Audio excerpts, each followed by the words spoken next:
All right, hello camera, hello YouTube, and like everybody who's watching it at like any moment. This is me again. This is still day 5 of my trip. I got to Riga after like, I don't know, probably some like 8 hours of hitchhiking. Once again, it's been pretty exhausting. Like, I had some major problems with getting rides at different spots, but in the end it all worked all right. So I'm at Alma's place. Um, Finally, after like a quite a long ride, and well, it's Saturday, and we've actually like decided to stay at this place mostly because we got like into like really long and passionate discussions about the history of Latvia and also the history of Poland and so on. So yeah, this is Meet the Locals part 2.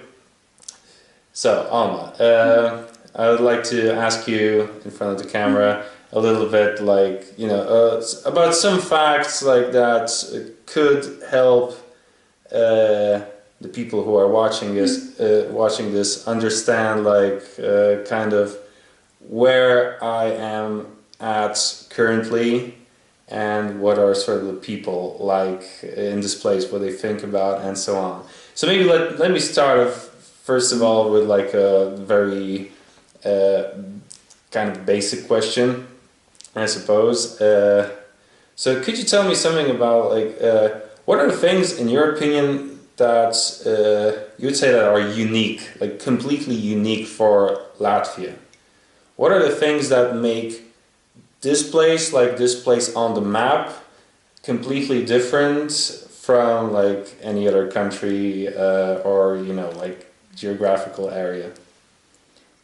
Well, that's the thing that it's really hard to put in words because it's the feeling about Latvia. For example, when I have traveled where I have been somewhere else, you don't have that feeling that the land is yours here. You just have that, feeling at home. That is the thing that is unique for me. Mm-hmm. Then, of course, there is all the traditions we have and the histories that we have that might be interesting for others, and that there are those traditions that have formed that could be of interest. For example, song and dance festivals. Mm-hmm. It's the tradition not only of Latvians but also about from Estonians and Lithuanians that have originated from German tradition. But the unique is the way how we do it. Then, of course, we can say that unique is the way how we do our cemetery festivals, that is kind of city festivals that happens all over the summer, but where the starting point is coming together in cemetery to kind of remember, but in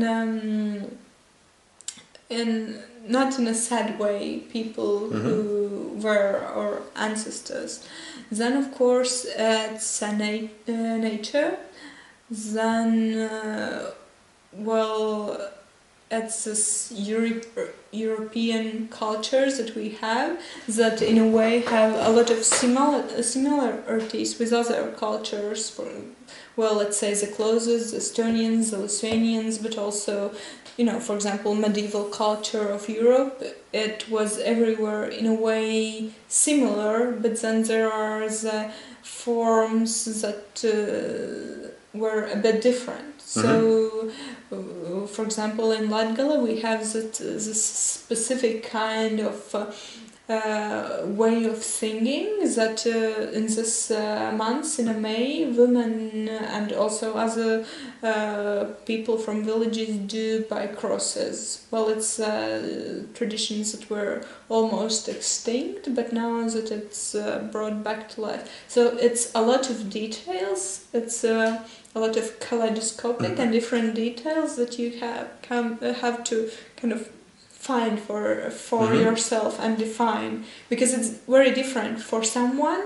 it will be the singing by the crosses that will define Latvia as unique place. Mm-hmm. For someone, it would be the Art Nouveau houses of Riga. Mm-hmm. For some, maybe it will be, I don't know, kayaking experience in Daugava. Mm-hmm. It could be a lot of different things, depending what is the one you are looking for. Oh yeah, sure, I get it. But let's go with those cemetery festivals, because it sounds a little bit pagan, I would say, like kind of like it's not like Orthodox Christianity or like any, like it sounds a little bit non-Christian, I would say, unless I get like a wrong picture, a wrong image of how it actually looks like. Well, this tradition, it's really hard to tell about. Just one more thing, just for the record, right? Yeah. I'm mentioning, I used the word pagan because we're actually talking like about all the like kind of pagan traditions that have survived for a long time, and it seems like in Latvia they're like maybe not as strong today as I understood it, but nevertheless. Well, we know them and we like to cherish them, but well, about this cemetery festival particularly, it's not really pagan related. Mm-hmm. Well, in fact, the origin is not so clear. It might be somewhere, some time at the end of 19th century, at the beginning of 20th, and it came from a German tradition, and then there were some pastors who were kind of pursuing this, that you should tend the graves and go there to honor deceased, but historically it became cemetery became a place where people could be free. Mm-hmm. For example, at the beginning of the 19th century, after we had this peasant uprising of 1905, cemeteries also were the places where the political actions took place. Oh, okay. So also in later times, during Soviet era, there was that pursuit of growing maize. Maize, corn. Corn is a word. And for example, in our local cemetery, once there was a grave that, it wasn't, and then one morning there was a fresh grave, and it, caused some, what is it, and why it is, and local police went there, and then they dig it up to see what is there, because there were also the writing, and it is said that, I will try to translate, that goodbye my southern beauty. So it was kind of mysterious, but when they dig that grave up, it turned out that it was full of corn.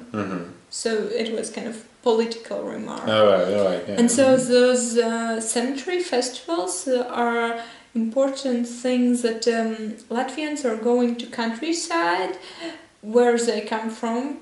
You may have kind of various cemetery festivals. For example, I usually go to two that are all connected to two of my grandparents, to the places where they come from. And when you go there are usually the pastor or something who is telling everyone who has deceased and buried in this cemetery, and all family gets together after you kind of tend graves, and then you go to the closest home where someone still lives from your family, and you have a nice family reunion.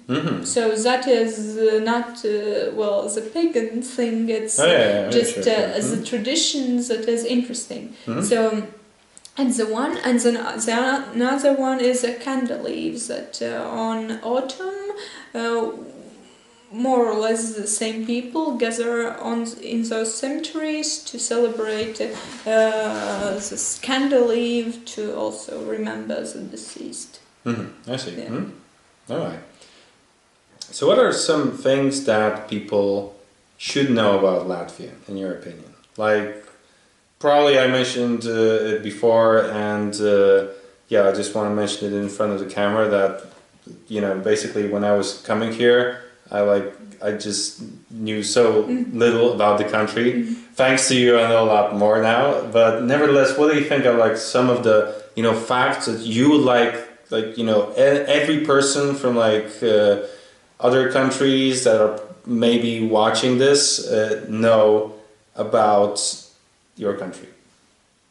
Well, the first thing is that Latvia is worth to explore, because even though Latvia may not be the things that you know and that you have associations with, it's a place where you can find some connections. You know, in a way, Latvia is a small country.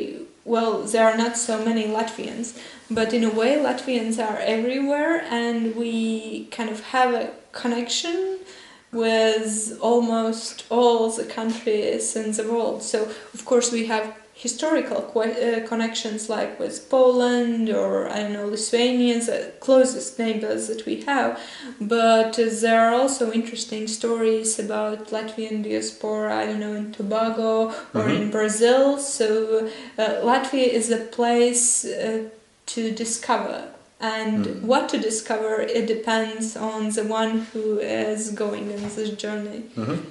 I see. And actually, you could tell a little bit something about like those like Latvian colonies, because yeah, we did talk about it a little bit, but actually, like you didn't tell me like kind of your side of the story. Like, how did it actually look like? Like when did those colonies happen? Were there like just kind of autonomous initiatives on the side of like some Latvian nobility or whomever? So could you tell me something more about it? Well, the history with Latvian, you know, like every nation, Latvians have emigration and immigration all over the time.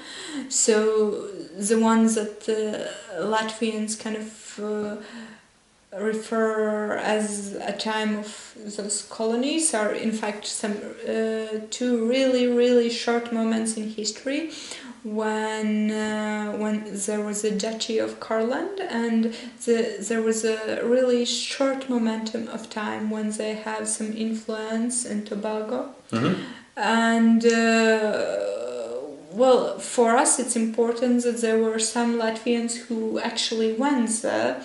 And so later it was, for example, enabled us to research some Asian type of Latvian language.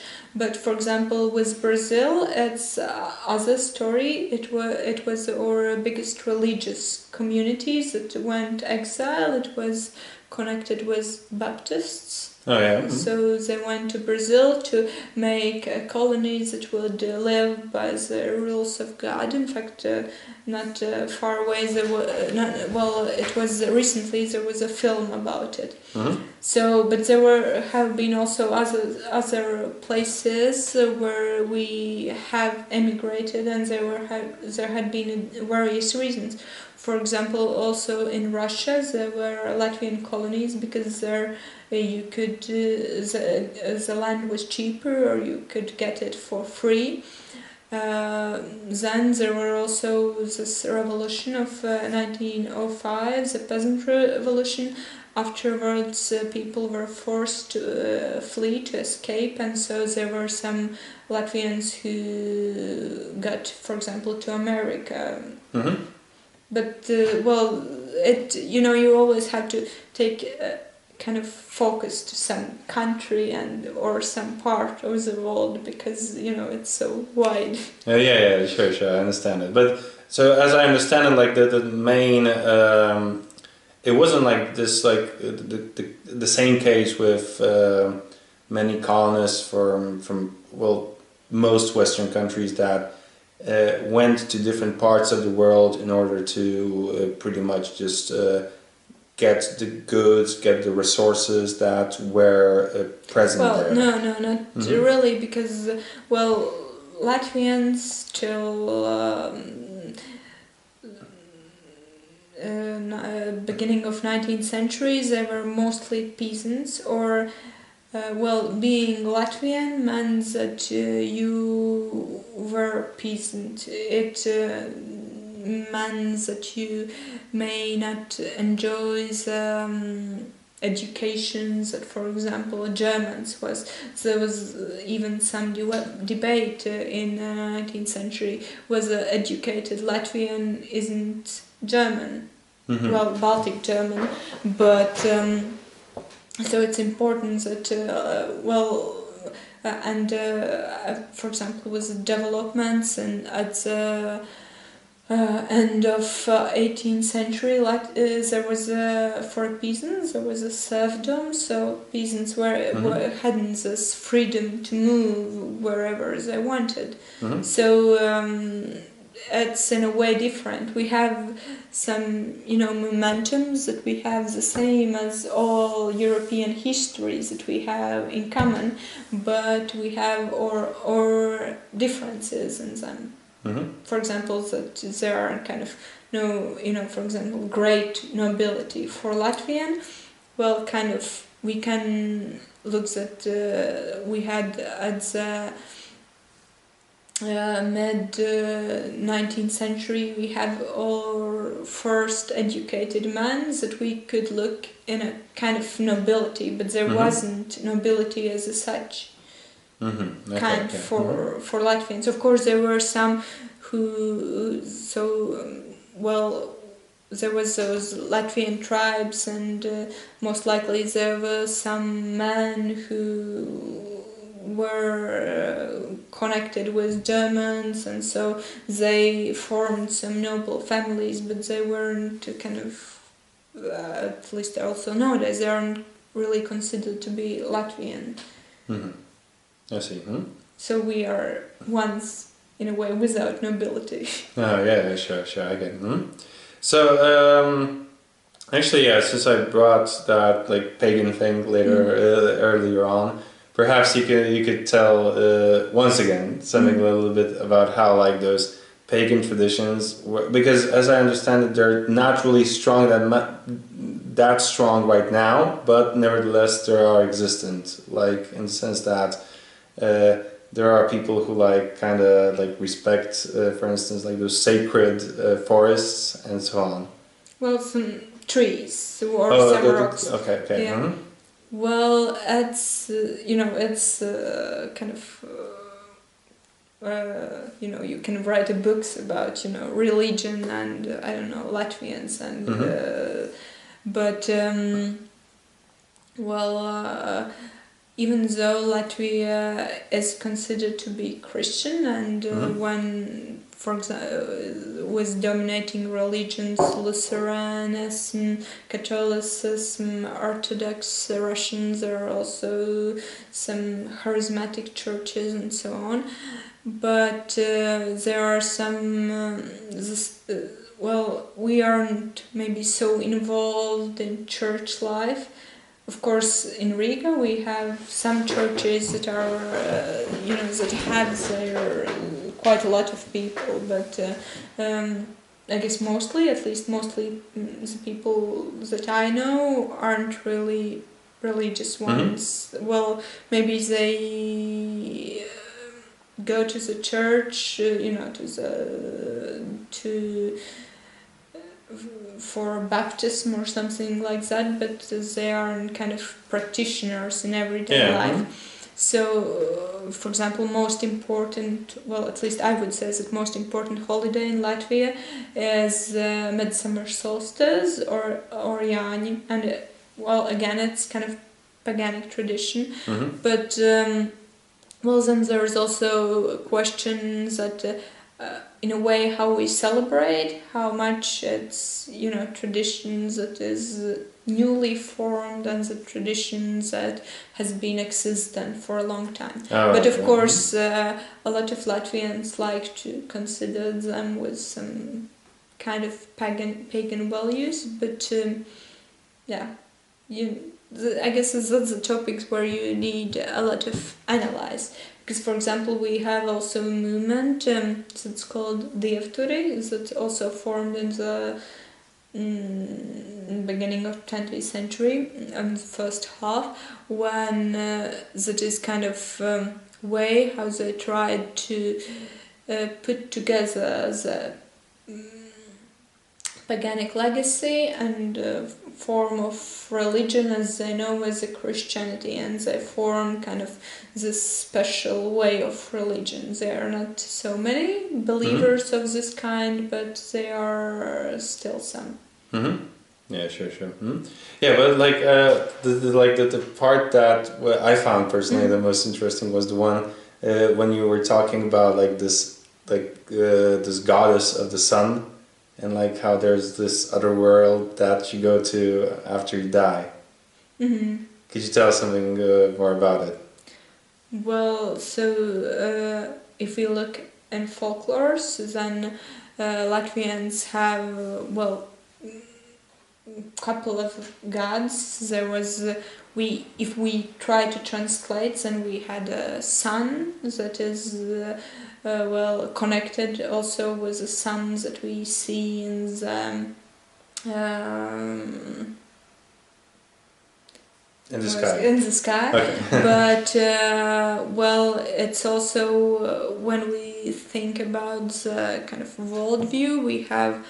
Well, but it's, if you translate it literally, we have kind of this sun where you live, and then the other sun when you kind of continue living after you are dead. But we have other also gods like Fortuna or God or devil, and in fact it's really interesting how scientists try to trace, for example, that this that we kind of call devil in Latvian, that this term has evolved from another deity that has been connected with Zedas.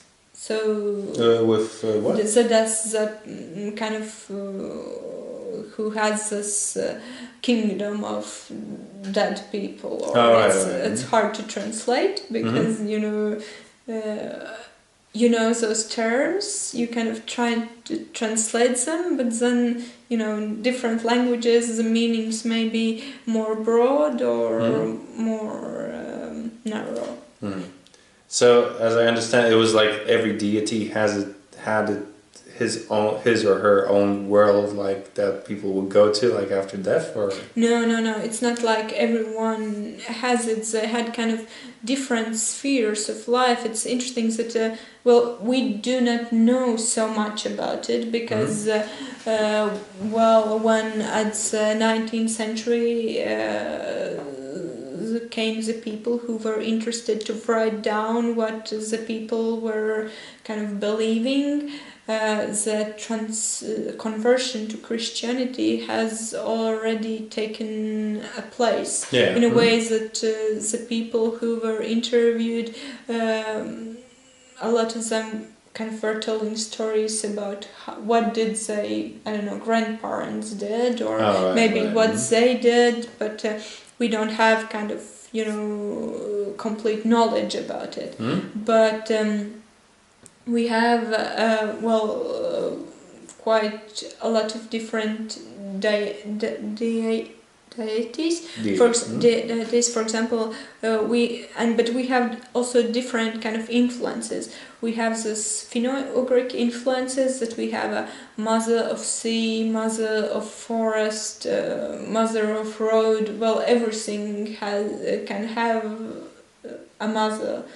Then there is kind of those biggest deities as a god. Well, that is kind of translated like a god, but for us it's like a old man who is coming to us and who is working in a way as we do, because in a way that those deities, they come here, but they're somewhere. They also live like a persons do.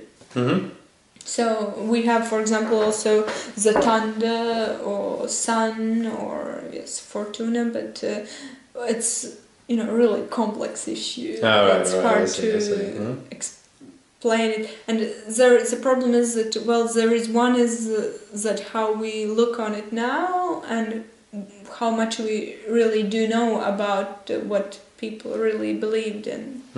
But you did say that like this you could call it a cult pretty much survived like into the 20th century. Yeah.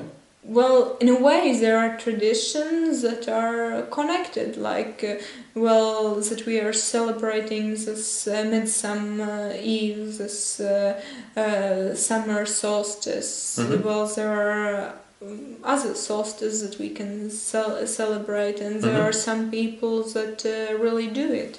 All right, I see. All right, so let's talk about like the present and the future a little bit now. So, kind of taking my like Polish experience as like this kind of like entry point to what I'm about to ask you about. Like I would say that generally we as a nation, we Poles are kind of like sort of undecided like where do we actually want to belong to, like do we want to be like part of the West, like in a sense, like be like progressive and like open and embrace humanist values, etc.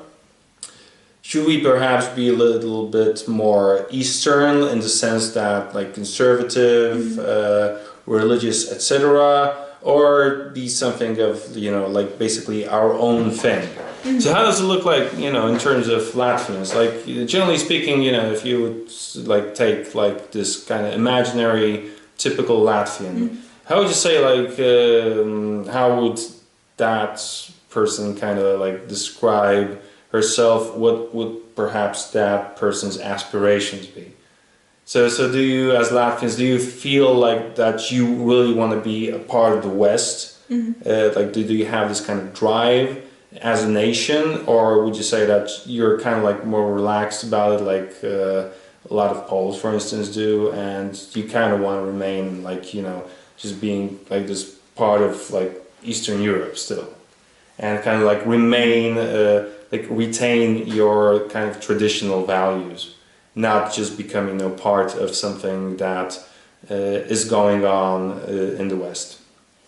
Well, we want to do both. We want to be a part of West because we think that we belong to Western culture, well, that we cherish democratic values, but from other point of view, also we want to preserve the things that are kind of Latvian, like I don't know, like summer solstice celebration. It's important to us to stay Latvian in a global world where we can, find our place. But it's it's really hard to speak about general Latvian because you are always in your own place and with your own views and. It's really hard to say. Well, my opinion wouldn't be someone else. Yeah, sure, I get it. So actually, it's probably worth actually mentioning that, like, when it comes to like this, because probably I went like too far out with this kind of like Latvian identity, yeah. But as I understand it, there's like a lot of things that come into play when we're talking about Latvian identity, yeah, because there's. All right, so we're back in the studio after a short interruption. Sorry for that. So we were talking about Latvian identity and like all the different things that kind of like comprise it. So we're talking about, first of all, about ethnic identity, that you basically have a lot of ethnicities, different ethnicities that live on this territory. So first of all, there are just Latvians, like Latvians, Latgalians, Russians. Are there like any other ethnic groups that are perhaps like kind of prominent in this country? Well, there are Ukrainians. There are quite small Estonian, Lithuanian, Polish groups. But nowadays there are much more because Well, there are some immigrants. There are also people who have come to work here.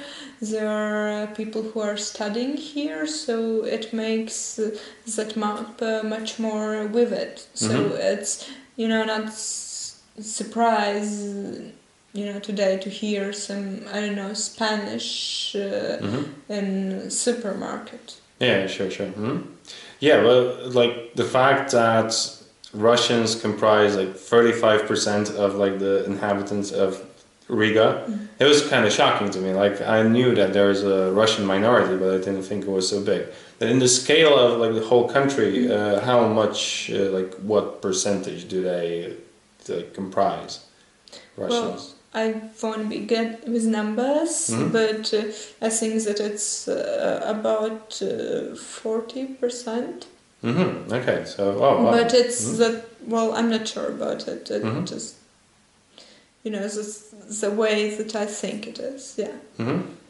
But it's different because there are, for example, there are towns where there are most Latvians, but then there are towns where there are more Russians, and that's also, in a way, complex issue, what we call Russians, because when they came here, or when, in a way, the identity was shaped, if you were in this kind of Russian-speaking sphere, you were kind of considered Russian, but I have had many surprises that the people that I for some time have considered Russians turned out to be Ukrainians or Kazakhs or Georgians, so it could be much more. So not always that percentage of Russians means like ethnic Russians. It can mean also other ethnicities. Yeah, sure, I get it. But what I wanted to ask about in this respect is when did those Russians appear in Latvia? Is it like just the matter of the past century that most of them came to Riga and to Latvia after it was incorporated into the Soviet Union, or were they here earlier? And did they like kind of comprise this separate ethnic group for more than that time that I mentioned? Well, as far as I know, there always had been some Russian, share in Latvia, in the territory that nowadays is Latvian. For example, we have this unique Starovary community that has their own religion and that has a quite long history in Latvia. But then we have Russians who came here after the Second World War to as a labor force for factories. For example, we were in Latvia. They made some electric plants, and there were people coming to work here.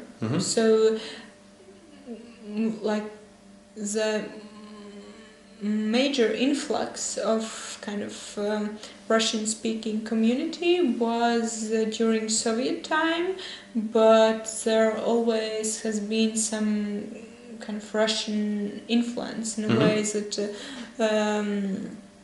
also the part of Latvia have some connections, for example, to Polotsk. So, it's hard to draw lines between that relations that we had some times back and the ones that are newer. So you can't speak about like waves of immigration that came like in. Well, no, of course we frames. kind of we have that one that is associated with the Soviet Union time. Well, about the time before, of course, it's hard to say, because at that time Russian-speaking minority in Latvia was much smaller than afterwards. Yeah. So the second axis that we talked about when it comes to this like identity is religion. So we were talking about it, and as it turns out, Latvia is also a very mixed bag when it comes to religion, and that it's also a very important component of every person's personal identity. Yes. Well, yes, we could say so, because in Latvia we have various religions, various religious movements that people associate themselves with, and well, it in a way forms original identity, because we, for example, have the Suiti space, that is community that lives in Courland, but that are Catholic. So they are different from the other communities in Courland, because they have this religion, and because they have religions that didn't have people around them, that has stayed in a way intact. So for us, for example, their traditions, their traditional clothes, their ritual of weddings, there are things to be preserved as an intangible heritage. So their name is what? Suiti cultural space. It's also inscribed in the UNESCO list of endangered intangible cultural heritage. I see. But taking the broader picture, you said that pretty much in Latvia you have all the major variants of Christianity present. So you have Orthodox, you have Catholic, you have Protestant. Well, Lutherans mainly. Lutherans, but nevertheless, they are all kind of maybe not equal, but their proportions, as I understand it, are kind of similar. Well, not really similar. I won't be good with numbers, but I would say that I think that Lutherans and Catholics may be similar, or well, maybe Catholics are more, and then would come Russian Orthodox. I see. But then we have also, for example, the Starovers that I mentioned, that also, well, that maybe aren't the big, that do not form a really big part of Latvians, but that, well, in a way plays important role. Yeah. Sure. All right. So final question, I guess. So I just wanted to ask about like kind of like the prospects of living in Latvia. Like, would you say, for instance, no, actually, there's this one more question I wanted to ask. Actually, I asked it earlier. Like I didn't ask it earlier, but you said, yeah, because like this one of those typical questions that I thought would ask was like, what do you see when you travel, for instance, to some other countries? What are the things that that you kind of miss from your own country? But you already answered the question more or less earlier. So yeah, the last one pretty much. When it comes to prospects of living in Latvia, would you say like how is like the general situation in terms of like, you know, just everyday life? So, you know, like, is it easy to find a job? Do people rather do they rather link their future with this country, or do they rather emigrate? If they emigrate, to where? What is their, let's say, default direction of emigration, and so on? What do people mostly do? So what are some of the like industries that are popular among Lithuanians, which are prosperous, and so on? So so I will start with the things that I miss when I travel. Okay. Because yeah, then sure, one of the things would be black bread, because it's really things that we have, you know, our kind of breads that we have a feeling that no one else could make, and it's well pretty much about food for me at least, that you have it, and in a way it's different. Well, you have kind of, everyone, almost everyone eats potatoes and so on, and maybe contemporary Latvian cuisine also, I don't know, involves a lot of Mediterranean diet, but it's still, there are some things that you are really missing, starting from food and then in a way ending to your kind of relationship with people and your relationship to that land. About prospects of living in Latvia. Sorry to interrupt you. Yeah, I was supposed to show it in front of the camera. Do you have those things that they have in Lithuania? So those, how is it called? Surales? I'll show you what I mean. Okay. Because I bought a couple of them. Unfortunately, I ate half of them already because they're so good.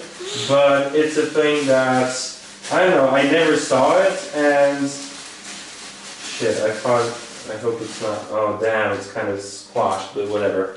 It's like this, okay. It's kind of Sava cheese in something. Yeah. Yeah, we have a different names. And for me, of course, Latvian ones that are called karums seem tastier ones, but we have, yes. Oh, okay. Yes. So how do you call it? We call it sieriņi. Sieriņi, yeah. Okay, so cheese, kind of, cheese. Yeah. No, it's like a small cheese, because when we speak about cheese, it's the ones that, I don't know, Mazdam or something like that. Yeah. When Sure. we say this sieriņi, it means that it's a Sava cheese product, cottage cheese, not Sava, the cottage cheese product. Yeah, it's the same in Poland. Yeah, we have ser, which means I don't know, cheddar or Mazdam or whatever, and also sedek, which is more those kind of yogurts, whatever, things of that kind, right? Yeah, but we have similar products that are, yes, for example, for great Saturday morning, it's really nice to have one, well, the Latvian one, but yeah. Yeah, sure. Alright, so anyway, prospects and so on. Well, it's again really hard to talk about, all Latvians, because we know that there are still Latvians who are emigrating to have a better job or to have different perspectives. But then, of course, it's really nice that there are people who are returning at the moment. So at the moment, for me, prospects of Latvia seems really good. I think that we will make the Latvian success story, and to have to kind of made at least half of our dreams come true here. Because well, it really gives you a lot that you live in your kind of space where you know the people in the land that you love, and where Latvia is really a small country, so it isn't so hard to be the best somewhere. So it is really a land of a lot of options. So it just depends on us how much we are really strive for something, or how much we are willing to pursue something. But for example, as nowadays there is all this IT industry, we also have some hopes about people who could, for example, go back to countryside and live there, because you can have internet, and then you can work and live there. So, and to make not Riga a big city, but also to go back to countryside and make it lively again. Sure, I get it. All right, two things that we didn't really mention, here in front of the camera, I think are pretty unique, I'd say. The first thing is that as you said it, like Riga is pretty much like half of the population of Lithuania. Yeah. Almost, yeah. Okay. So it's like, sorry, yeah, Okay. I'm still like stuck with my mind over there, yeah. So, so pretty much like, would you, as I understand it, like, for instance, when it comes to like even like the political power, yeah, like I don't know, the mayor of Riga is pretty much like, you know, like must be like one of the most important people in the country. Yeah? Does In it a work way, that way? yes, of course, because Riga is a capital city and there are really a lot of people living here. Yeah. Sure. And the second thing is that actually that you said that a lot of Russians living in Latvia are not citizens of Latvia. Well, yes, there are a portion who are, well, as when Latvia regained its independence, the citizenship wasn't automatically. You had to kind of prove that you want to be Latvians, that you have basic Latvian language knowledge and knowledge of histories, and yes, there are people who are still kind of without citizenship. But it just applies to those people who were kind of born before 1990. Yeah, so it's No, it's the choice of parents. For example, oh, parents. Really? Okay. Well, well, as I'm Latvian, it's not the things that I'm really kind of up to date. But as far as I have understood from the writings in press, it is that if the child is born to two persons who aren't citizens, you know, of Latvia or anywhere, they can choose that their child will have Latvian citizenship, but they have to choose it. They have to write it that they want that their child has this citizenship, and so there are still those children who doesn't have the citizenship, but it's the choice of their parents. All right, I see. Okay. Oh, that makes this whole situation a lot more interesting. So basically, well, like on what sort of deal are all those people who don't have a citizenship living? They have just basically some like permanent residence permits, something like that. Well, I Or really you don't know about know. details. You just don't know. I know that they cannot vote in general election. Oh yeah. But about other things, it's well, in a way, I live in mostly Latvian society, so I'm not really expert in that questions that arise from, for example, having or not having citizenship. Sure. So actually, let's go just for a second also with that. Like when it comes to, I'm not even talking about like sort of like the, you know, the social dynamics or anything like that. But when it comes to people hanging out with each other, you know, more like those like personal kind of relations. So is it a thing in Latvia, in Riga, that Latvians hang out with Latvians and Russians hang out with Russians, or is there a space for those two groups to just mix? Well, I guess it really depends. For example, in my experience, it's mostly, you know, Latvians. But, for example, if you have attended secondary school in Riga, you most likely will have some, you know, classmates or course mates that has this, for example, Russian-speaking background. So you have connections, and I think that even though there are some differences in the way how we view history in our everyday lives, we get quite along. Yeah, because earlier you mentioned that there are, for instance, Russian schools, right? So yes. So, but are those Russian schools sort of this, you know, just default choice for Russians, that they just I don't know, let's say a majority of them just go to Russian schools and and that's a common practice, or are those Russian schools just meant for, you know, just for kids that whose parents really want to, you know, keep that identity, keep them kind of separate in this cultural sense? Well, the question of Russian schools, it's one of the difficult ones. I'm also not an expert in it because I have always been in Latvian school.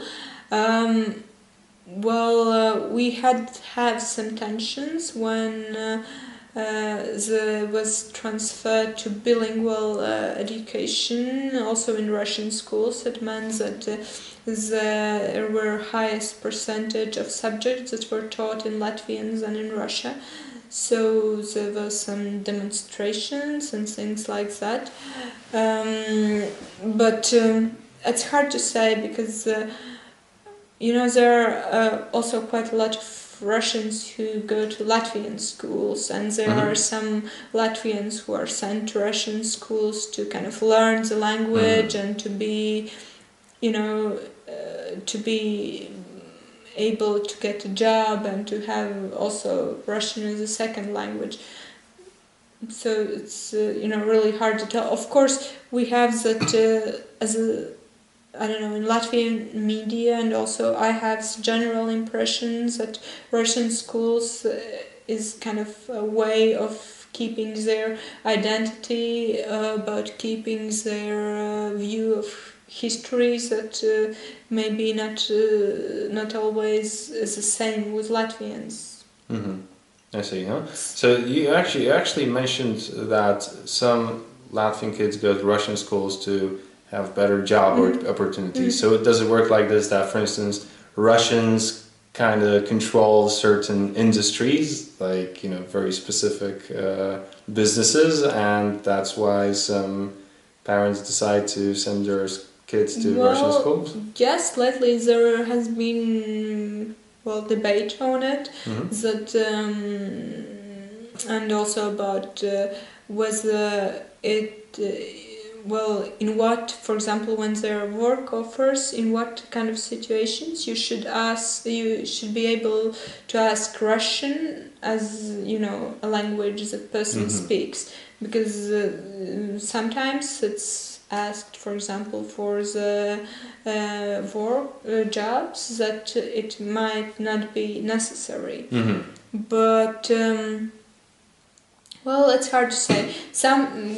There had been discussion on it that maybe Russian kids, in a way, at the end they are in a more fortunate situation because they have Latvian, Russian, English, and maybe, for example, German as languages that they speak after they get education, and that for Latvians those languages are kind of less. But it's individual thing. But of course, it's if you go to the public sector, if you want to work in a lot of industries, then the Russian is needed, and a lot of Latvians we aren't so prone to learn Russian. All right. So, but it doesn't work like this. That you have Russians who control like some industry, like whatever, like I don't know, manufacturing, for instance, or anything like that. It's not that not knowing Russian shuts the door to certain jobs. Well, it's really hard because the work that I do, I don't have this problem, but people. Sometimes we have heard that it might be a problem that you do not speak Russian, but again. What kind of jobs is that a problem, or it just depends on the company? I guess most likely it depends on company. Oh, okay.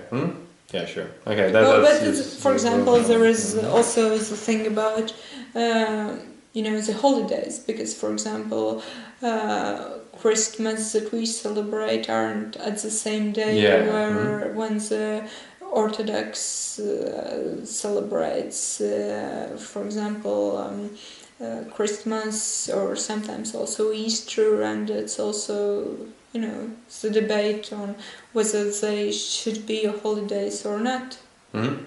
Yeah, I get it. Mm-hmm.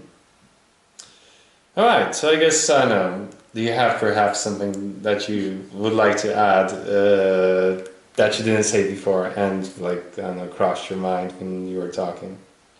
I don't know. It's Some final remarks, stuff final like that. remarks. Yeah. Well, my final remark is that you always, to know how it is, you have to come here and to experience, because if you are willing to, Latvia really have a lot to offer. A great stories, great nature, a lot of inspirations, and a lot of great people. Doesn't matter of their background.